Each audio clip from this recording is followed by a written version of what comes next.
ओम तव कथामृतं तप्तजीवनं कविभिरीडितं कल्मषापहं श्रवणमंगलं श्रीमदाततं भुवि गृह्णन्ति ये भूरिदा जनाः।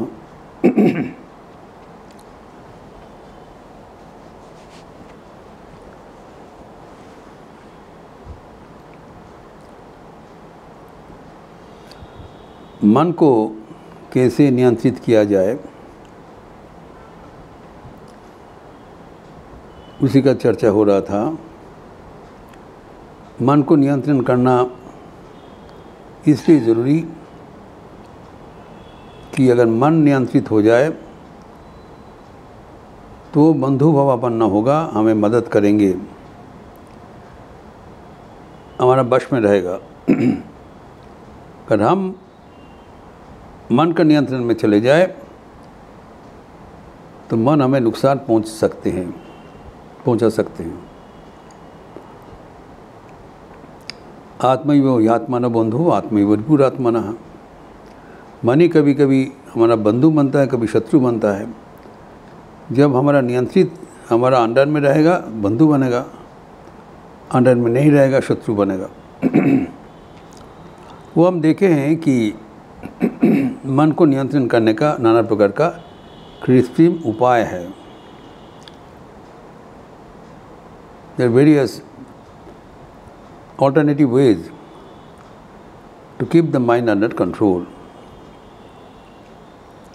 तो एक है श्वास प्रश्वास को संतुलित करना। हम देखें हैं कि हमारे श्वास प्रश्वास अगर संतुलित हो जाए तो ऋषिगण ने आविष्कार किया, मन ऑटोमेटिक संतुलित हो जाएगा। तो ये भी हम लोग कई बार व्याख्यान किया है कि हमारे श्वास क्रिया हमारे प्राणमय शरीर से होता है एवं मन का नियंत्रण मनोमय शरीर में होता है।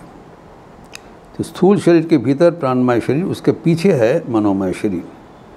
तो प्राणमय शरीर से मनोमय शरीर को नियंत्रण करना सहज है। So you have to learn the technique to control the mind through control of breathing. इसको प्राणायाम कहलाता है। और उसका सबसे जो सहज प्राणायाम है भस्त्रिका, जो कि लंबी गहरी श्वास लिया जाए, लंबी गहरी श्वास छोड़ा जाए। अभी इसमें से अभी कहा जाता है कि श्वास प्रश्वास का क्रिया जब संतुलित होता है उसका लक्षण है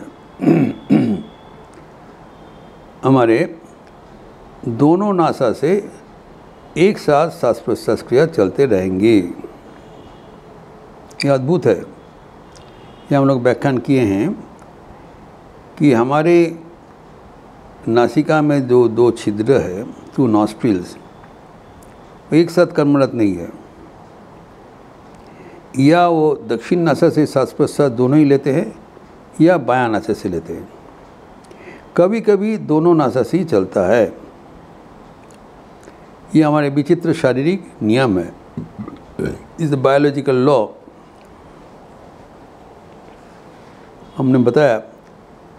हम लोग दोनों आंखों से एक साथ देखते हैं, दोनों कान से एक साथ सुनते हैं, लेकिन दोनों नासिका से एक साथ श्वास प्रश्वास नहीं लेते हैं।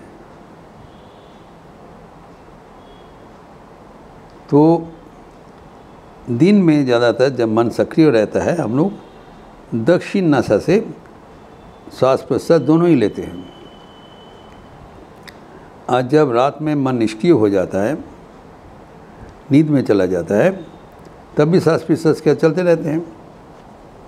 उस समय में हम लोग ज़्यादातर बायां नाक से निश्वास प्रश्वास लेते हैं, दोनों ही। और सुबह शाम हम लोग जब दिन और रात का बदल होता है दोनों नासा से लेते हैं।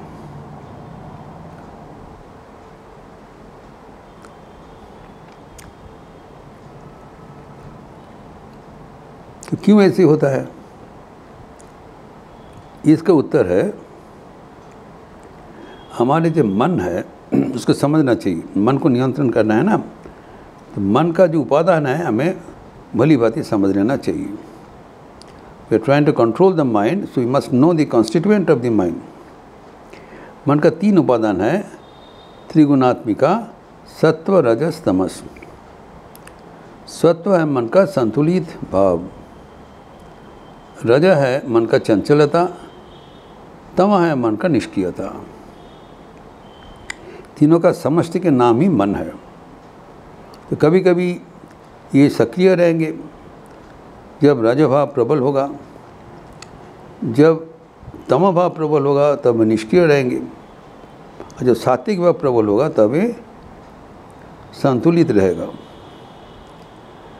तो हमें जब मन को नियंत्रण करने का बात चल रहा है तो हमें याद रखना चाहिए, होशियार रहना चाहिए, किसी उपाय से मन को सात्विक भाव करना पड़ेगा। तो कैसे किया जाए? एक तो मैकेनिकल उपाय से कर सकते हैं, जो प्राणायाम करते हुए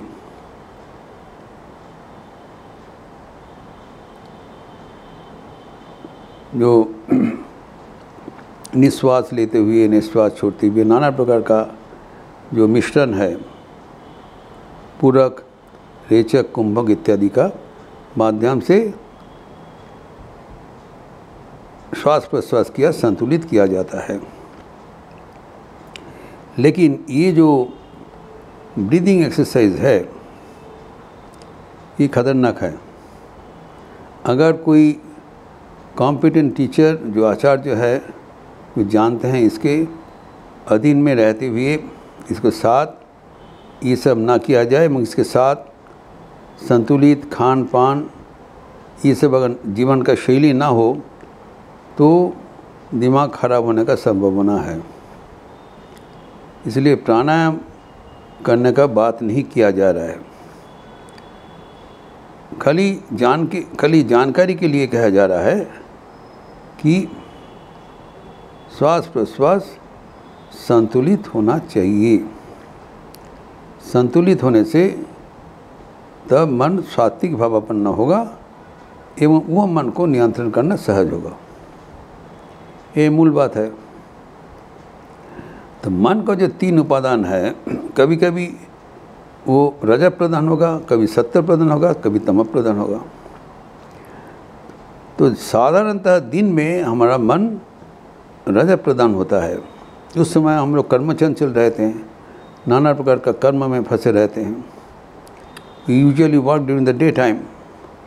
तब मन में रज प्रदान होगा, और जब रात में हम निद्रा आलस्य में चले जाते हैं तब वो तम प्रदान होगा, तब बायां नासा से चलेगा, और दिन में दाहिना नासा से चलेगा। और जब संदिक्षण होगा, दिन और रात का मिलन होगा, अर्ली मॉर्निंग एंड इवनिंग, तब दोनों नासा से श्वास प्रश्वास होगा। उसी के समय में सात्विक भावना प्रबल होगा। इसीलिए कहा जाता है सुबह शाम ध्यान करना विधेय है। We get the natural advantage, प्राकृतिक हमें सुविधा मिल जाएगा। ये अपने आप कुछ प्रक्रिया करने का ज़रूरत नहीं है, प्राणायाम का ज़रूरत नहीं है। अगर आप बहुत सुबह उठेंगे तो आप देखेंगे कि अपने आप दोनों नासा से श्वास प्रश्वास चल रहा है। वो कब इंडिकेट करेगा जब सात्विक प्रधान है, इस समय ध्यान भजन करना चाहिए। वैसे ही जब शाम को सूर्य का अस्त होगा, उसी समय संदिक्षण में, दिन रात के मिलन में फिर सात्विक प्रदान होगा। तभी मन का साथ जो सत्व का ये जो श्वास प्रश्वास है, जो हमारे जो कुंडलिनी शक्ति है, जो रीढ़ का हड्डी के नीचे रहता है, वो जब ऊपर में शक्ति प्रवाहित होता है तभी मन शांत होता है। इसमें जो आपका 3 कॉन्सेंट्रिक सिलेंडर जैसा है, तो दाहिना सिलेंडर से जो जब श्वास प्रश्वास होगा तब हमारा उसको कहलाता है, एक सिलेंडर कहते ईड़ा, दूसरा पिंगला, बीच में सुषुम्ना। जब मन सक्रिय रहेगा, रजत प्रधान रहेगा, तब ईड़ा नाड़ी सक्रिय होगा, दाहिना नासा से हमारा सांस प्रश्वास होगा। और जब मन जब तमः प्रधान होगा तब बायां नाड़ी जो पिंगला सक्रिय होगा, तब बायां नासा से सांस प्रश्वास चलेगा। और जब सुषुम्ना नाड़ी सक्रिय होगा तब दोनों नासा से एक साथ चलेगा। उसी समय में कुंडलिनी शक्ति सुषुम्ना से ही प्रभावित होता है, दाहिना से और बायां से नहीं। तो मन का जो वही अवस्था है जो सात्विक अवस्था है, जहाँ पर सुषुम्ना नाड़ी सक्रिय होगा, वो सुबह और शाम होगा ऑटोमेटिक। इस अवस्था में अगर हम सुषुम्ना नाड़ी जब सक्रिय होगा, उसको हम जीवन में उपराएं, उसका हम अपनी उसका एडवांटेज, उसका अवसर हम ग्रहण करें, तब अपने आप हमारा मन जो शांत होगा, उस समय शांत होने से हमारा मन नियंत्रित हो जाएगा। मन शांत होने से ही मन नियंत्रित होगा। जो कहा गया है पतंजलि योग से, योग चित्त वृत्ति निरोध। हमारे जो मन को शांत करने का अभ्यास करना ही हमारा विचार्य है। अभ्यास का मतलब मन को शांत करना पड़ेगा। तो मन को शांत करने से मतलब ऐसे हम करें ताकि मन शांत होने से मतलब दोनों नासा से सांस प्रश्वास चलते रहे, वो सुबह शाम ऑटोमेटिक होगा। उसी समय में कहलाता है ध्यान भजन करना विधेय है। तो अभ्यास उसी समय करने का विधेय दिया है, गुरु बताते हैं, ताकि हमें स्वाभाविक प्रक्रिया से सुषुम्ना नाड़ी उस समय सक्रिय रहेगा। उसी समय ध्यान भजन करने से हमारा मन अति जल्दी ही वो वश में आ जाएगा, नियंत्रित हो जाएगा। और वो दीर्घकाल, वो निरंतर रेगुलर अभ्यास करे तब कम बन जाएगा। सतु दीर्घकाल नैडंतेर सत्कारा से भी तो दृढ़ भूमि ही। इस प्रसंग को और भी उपाय है, तो हम कैसे इसको अपनाएं, उसका विचार हम विस्तार हम अगले दिन करेंगे। ओम शांति शांति शांति। हरि ओम तत्सत। श्री राम कृष्णार्पणमस्तु। आज शुक्रवार का अवसर है। समर वेकेशन के बाद आज फिर शारदा संघ का क्लास शुरुआत होगा सुबह 10 बजे।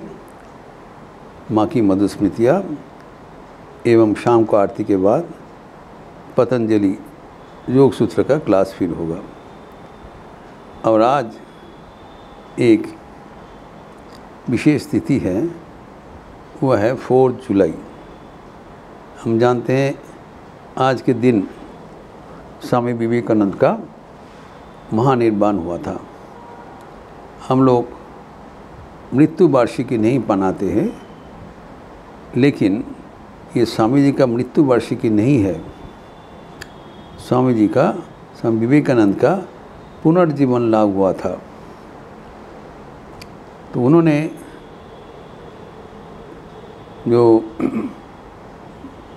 घोषणा किया था मृत्यु का, जीवन छोड़ने के पहले, कि अगर प्रयोजन होगा तो मैं ही शरीर छोड़ के और बृहत्तर शरीर ग्रहण करके सबको उत्साहित करूँगा। It may be that I shell find it good to get out of this body and cast it out like a disused garment, but I shall not cease to work. I shall go on inspiring people everywhere till the whole world shall know it is one with God. ये स्वामी जी का उक्ति है। तो जो जहाँ पर है उसको आगे बढ़ाने के लिए स्वामी विवेकानंद अभी भी सक्रिय है और सक्रिय रहेंगे जब तक पूरे दुनिया का अभी लक्ष्य प्राप्ति ना हो जाए। आज वो दिन का वर्षगांठ है, इसलिए आज स्वामी विवेकानंद के स्मरण दिवस है। हम लोग श्रद्धा चित्ते स्वामी जी का आविर्भाव प्रार्थना करेंगे, अनुभव करेंगे एवं जीवन को आगे बढ़ा लेंगे। अच्छा रहिए, स्वस्थ रहिए, आनंद में रहिए। नमस्कार।